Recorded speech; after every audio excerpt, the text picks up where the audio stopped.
এই ছবিটারই সামনে আপনারা দেখুন একটা কালো মতো বোর্ড দেখতে পাবেন নাম্বার প্লেটের ঠিক নিচে।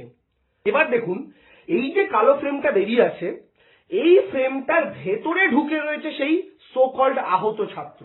একজন মানুষ, এই একটা শক্ত ফ্রেম, এই শক্ত ফ্রেমের ভেতরে এবং চাকার সামনে, অর্থাৎ চাকা এবং এই ফ্রেমটার মাঝের যে অংশটা, তার মাঝে এই ছেলেটা রয়েছে বলে দেখানো হচ্ছে। এবার স্বাভাবিক বুদ্ধি দিয়ে বিবেচনা করুন, যদি এই ফ্রেমটার ভেতরে ছেলেটি থেকে থাকে, তার সহজ অর্থ যে গাড়িটা চলাকালীন এই ফ্রেমটাই ছেলেটাকে টপকেছে, চাকার ফ্রেমের মাঝে যে কারণে ছেলেটি রয়েছে।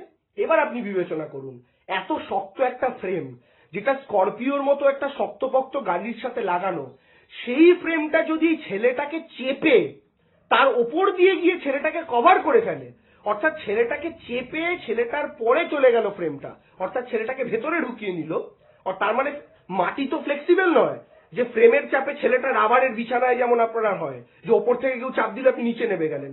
তো ফ্রেমটার চাপ লাগার পর যখন ছেলেটা শুয়ে রয়েছে, ফ্রেমটা তার ওপর দিয়ে যাচ্ছে এবং ছেলেটার ওপরে ফ্রেমটার প্রেসার যখন পড়লো, এরকম তো নয় মাটিতে সে ধসে গিয়েছে, মাটিটা রাবারের, আবার সে উঠে গিয়েছে, এরকম তো নয়, মাটি শক্ত।